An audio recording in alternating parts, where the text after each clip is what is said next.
초원집 찾아서 충남 보령으로 먼저 갑니다. 길은 참 예쁜데 집이. 아, 야 빨간 지붕. 야, 이 집이구나. 어디 보자. 어머나, 진짜 소장님 손에 든 엽서랑 판박이네요. 아, 똑같네요. 야, 파란 하늘, 초록나무, 붉은 지붕. 아, 그리고 중요한 거, 하나로 어우러진 집. 한마디로 그림 같은 집. 저런 집에는 얼마나 예쁜 분들이 사실까요? 안녕하세요. 안녕하세요. 야, 반갑습니다.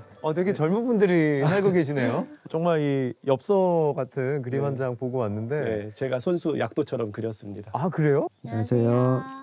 저는 제가 원하는 곳에서 살고 싶어서 촌집 찾아 멀리 떠나온 송글씨 작가 김용성이라고 합니다. 저는 별만 없이 오빠 따라온 기율입니다.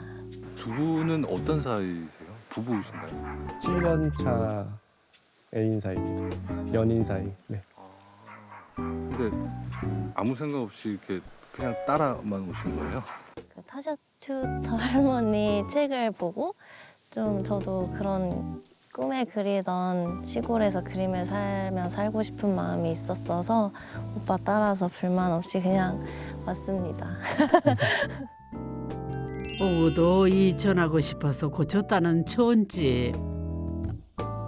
그런데 이거는 잡초무성한 마당인가요? 아니면 들꽃 가득한 꽃밭인 건가요?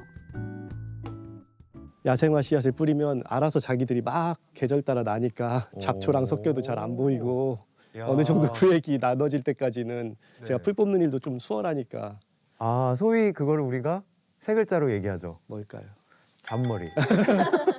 아니, 근데 그런 분이 이런 정말 시골집을 인수해서 네. 고쳐서 살고 계시다는 게 참 의아하네요. 도시에서 살다가 어느 순간 그런 생각이 들었어요. 내가 왜 여기에서 살고 있지? 가족들도 다 같은 지역에 있는 게 아니고 학교도 다 졸업을 했는데 그냥 거기서 살고 있는 거예요. 살던 곳이니까. 그래서 이제부터라도 살고 싶은 곳에서 살아야겠다 마음먹었답니다. 2년을 초원집 찾아 산만리 행복한 기억 떠올리다 보니 어릴 적 살았던 초원의 기억이더래요. 자그마치 1000개의 집을 돌아 이 빨간 지붕집을 만난 거죠. 햇살이 쫙 내려오는 늦가을이었는데 하늘에서 내려오는 빛 같을 때 있잖아요. 그런데 집이 쫙 나타났는데 엽서, 그림 엽서 같이 저한테 느껴졌었어요. 첫 만남에서 운명을 느꼈답니다. 자세히 보아야 예쁘다는데 이 촌집은 자세히 볼수록 분명 폐가. 영성 씨, 왜 그랬을까요? 집이 눈앞에 나타나는 순간 반해버린 느낌? 어떻게 이게 이때까지 매매가 안 되고 있었지? 이 오래된 집이 쓰러져 가면서도 날 기다리고 있었나? 내가 올 때까지 이런 생각이 들어서 바로 계약했어요.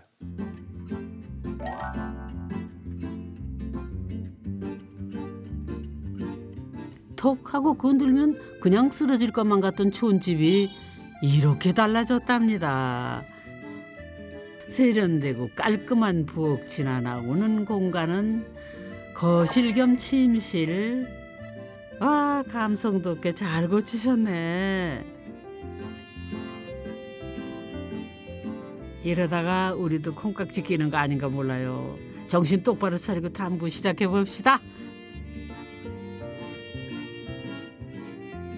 힙하기도 했다가 고풍스럽기도 했다가 이걸 어느 시대풍이라고 해야 되나? 내부는 정말 또 완전히 이 세련된 감성이 풍부한. 야, 이걸 뭐 어떻게 표현해야 될지 모르겠네. 와, 밖에서 예상했던 거랑은 또 완전 다른데요? 와, 뭐 바닥, 벽, 뭐 하나하나 선생님의 이 세련된 감성이 아주 넘치는 공간이네요. 감사합니다. 이 촌집 고풍과 세련 사이에서 아슬아슬 줄타기 중인 것 같은데요. 이쪽은 분명히 곱게 나이든 노인장의 감성. 그런데 고개를 숙이면 세련된 젊은이의 감성이 보이거든요. 이 바닥이 마치 이렇게 물 아트웍을 한 것 같이 이 자연 재료도 아닌데 이게 칼라 에폭시가 맞나요? 네, 칼라 에폭시 작업을 한 게 맞습니다.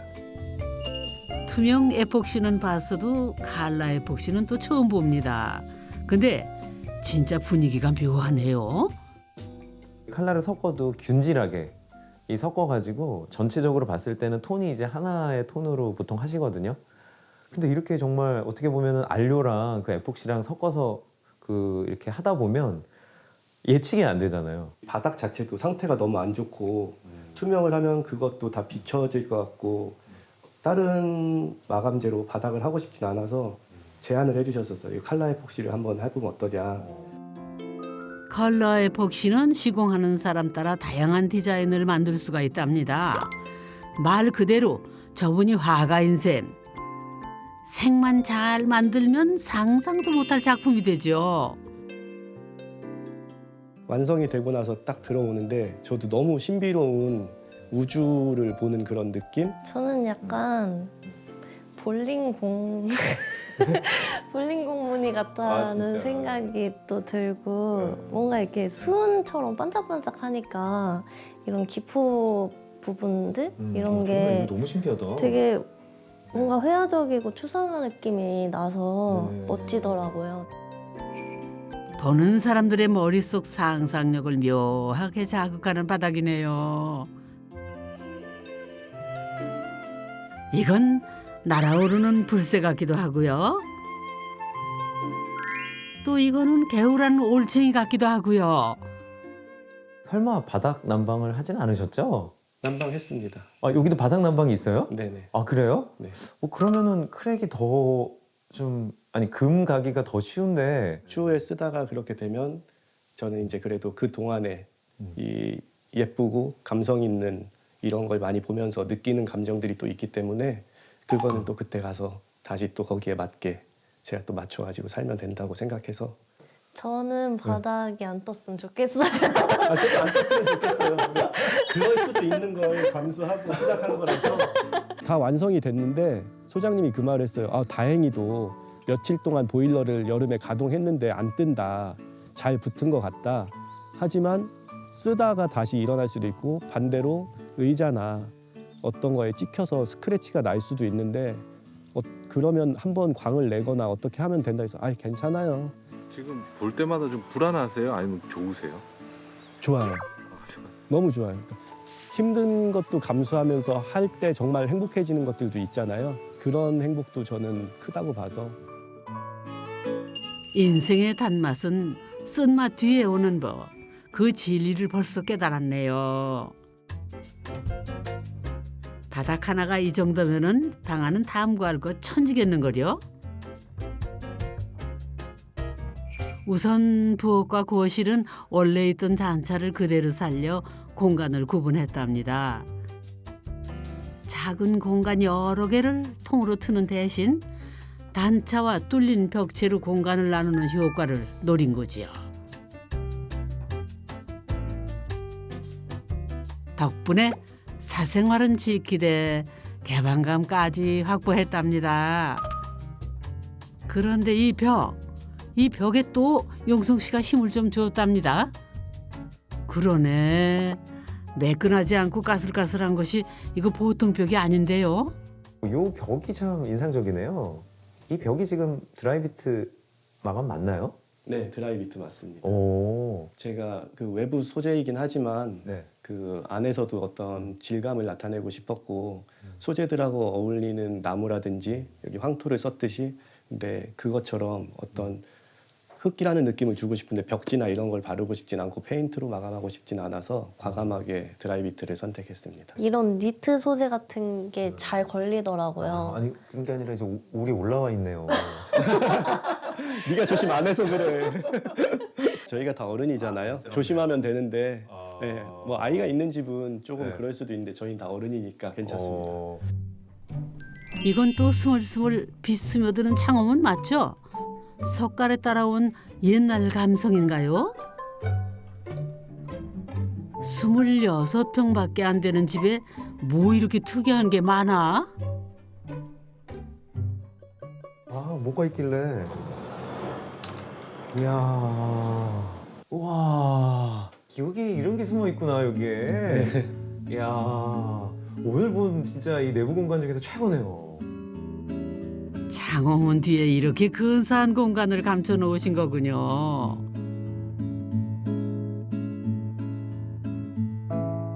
멍하니 시골 풍경에 빠져들고 싶을 때는 이 폴딩 도어를 열어젖히면 된답니다. 우와. 이게 옛날 집으로 치면 텐마루고요. 요즘으로 치면은 윈도우 시트거든요. 시골 풍경 맛집 필수품이지요. 여기가 비 오는 날에는 네. 빗물바지가 없어가지고 비가 이렇게 떨어지는데 되게 은빛 발 같은 느낌으로 되게 반짝반짝하게 보이거든요. 그게 되게 예뻐요. 아, 참 좋다. 비가 오면 오는 대로, 눈이 오면 오는 대로 지붕에 빗물바지 하나 없앴을 뿐인데 이런 그림 같은 풍경이 펼쳐지더랍니다. 고드름이 되게 많이 열려서 여기서 보면 명당 자리로 되게 잘 보여요. 아, 고드름 명당이란 것도 있나요? 처음 들어봤는데?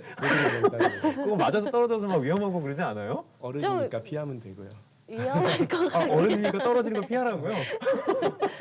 네, 근데 이렇게 막 따는 재미가 있어요. 똑똑 이렇게. 이거 어떻게 보면 참 이렇게 불편할 수 있는 곳인데 불편의 감수성을 극대화할 수 있는 것을 만들어준다는 게 야, 정말 이 선생님 댁의 큰 매력이네요. 네, 그 풍경 안에서 같이 살고 있고 야. 이런 느낌. 밖에서 보면 하나의 그림이고. 그림 같은 풍경 안에 둘이 있을 수 있게 된 거는 다 이 초원집을 산 덕분이지요. 영성 씨는 감성 충만 풍경 앞에서 손글씨 쓰는 장소.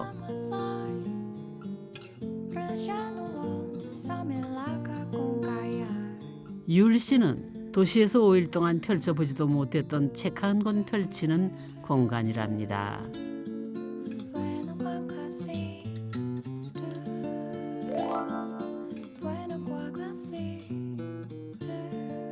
성냥갑 같은 아파트 대신 초원집. 집 한 채 가지는 일에 평생을 바쳐야 하는 요즘 세상에서 아무나 누릴 수 없는 호사지요.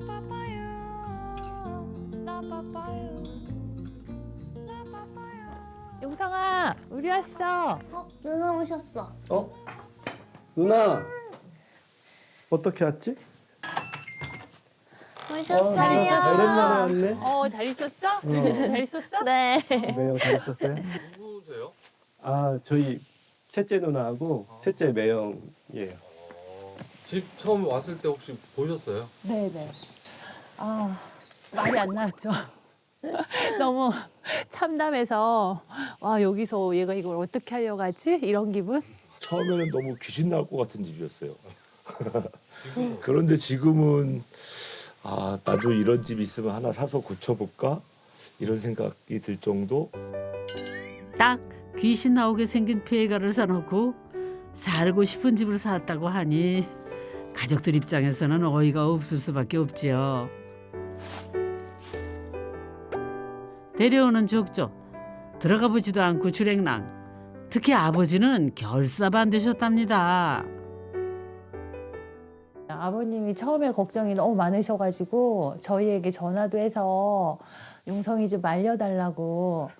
네. 그냥 계약했어도 계약금만 날리고 차라리 그냥 집을 포기했으면 좋겠다. 매매하기 전에 그래도 아버지한테만 보여드려야겠다. 내가 살 집이니까 모시고 왔는데 밖에서 집에도 안 들어오고 한숨을 푹 쉬시더라고요. 나는 그 아버지 마음 충분히 알 것 같은데요. 잘들 하고 있구만. 아빠, 내가 일주일에 한 번씩 와가지고 놀고만 간 것 같다더니 어때? 지금 15분 해보니까. 왜 하필 자풀무성한 폐가인지 이해할 수가 없으셨던 거죠. 아버지를 모시고 집에 가는 내내 제 옆에서 이거 안 사면 안 되니? 아, 얘가 왜 이런 집을 사서 고치려고 하나? 내가 번듯한 집 하나 해줘도 좋은데 그게 안 돼서 그러나?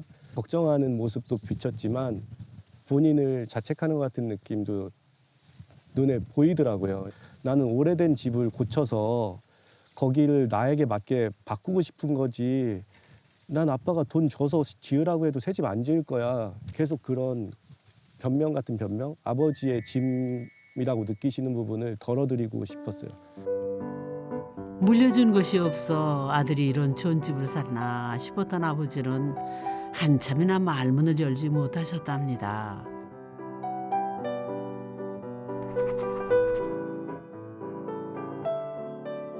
곱게 고친 좋은 집을 보고 나서야 마음을 놓으셨다죠. 이제 기쁜 마음으로 별채 탐구하러 가볼까요?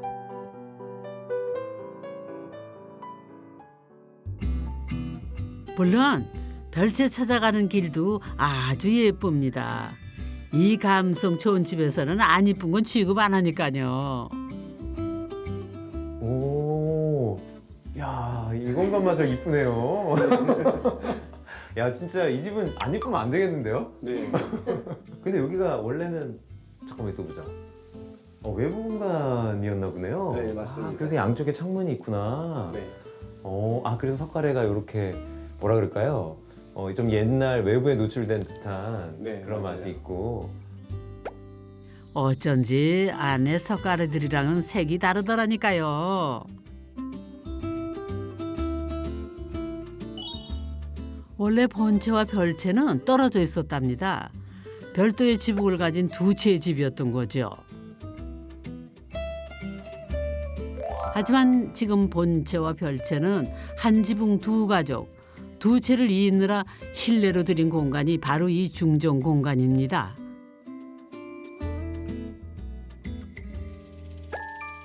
이곳의 백미는 올려다보는 것만으로도 기분 좋아지는 천창이죠.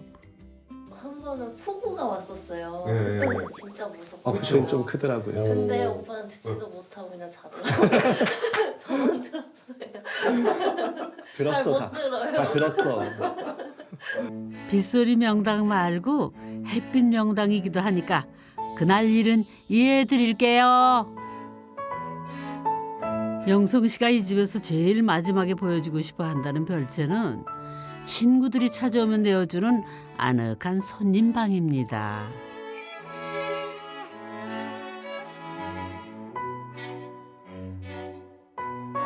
저 머리맡에 나무틀 액자가 예술이죠. 사실 이 방에는 또 여기 방만의 특징이 있거든요. 네. 이 방에 포인트가 있는데 이 문이에요. 여기도 거실처럼 창호문이 있구나. 또 뭐가 나타나나요? 와, 이야, 여기 문이자 창문이 있구나. 네, 본체랑 별체랑 분리돼 있지만 이 별체 오신 분들도 편안하게 본체를 안 거치고 나갈 수 있게. 이 문은 특히 별채를 더 특별한 공간으로 만들어준답니다. 산책 갔다가 이 문으로 살짝 들어오면은 주인 눈치 보지 않고 잠자고 씻고 하는 문제를 한 번에 해결할 수 있죠.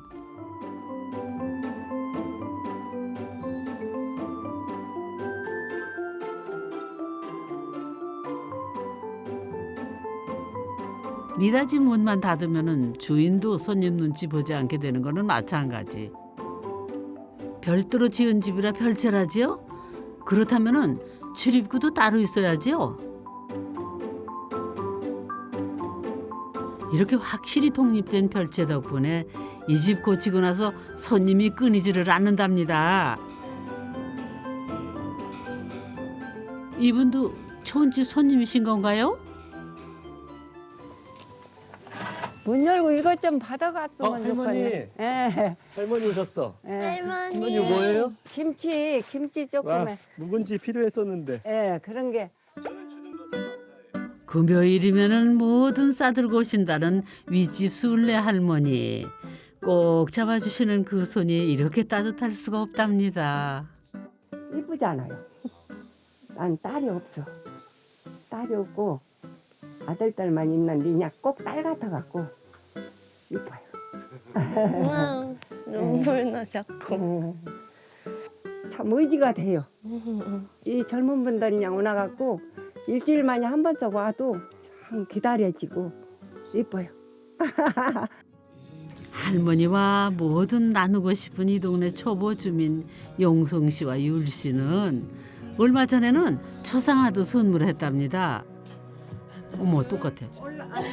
좋은 집 한 채 샀을 뿐인데 이렇게 환한 이웃을 얻었습니다. 이거 내가 그렸어 그림. 손으로. 윗집 할머니는 이 마을에서 저랑 가장 친한 친구, 마니또 같은 느낌. 안 보고 가면 너무 서운해요. 할머니가 어느 순간부턴가는 주말에 저를 기다리고 계시고, 저도 갔을 때 할머니를 못 뵈고 오는 날은 할머니 어디 가셨나? 어디 아프신가? 이런 걱정을 하게 되더라고요.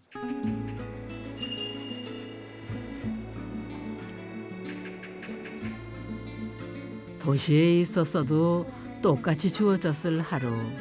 하지만 좋은 집을 사고 나서는 분명 달라졌답니다. 할머니표 묵은지 넣은 볶음밥 한 그릇이면은 세상을 다 얻은 기분. 망설이고만 있었으면, 미루고만 있었더라면 오늘 이 행복의 맛은 몰랐을 겁니다. 좋은 집 사는 꿈을 미루지 않기를, 일단 저질러 보기를 참 잘하셨습니다.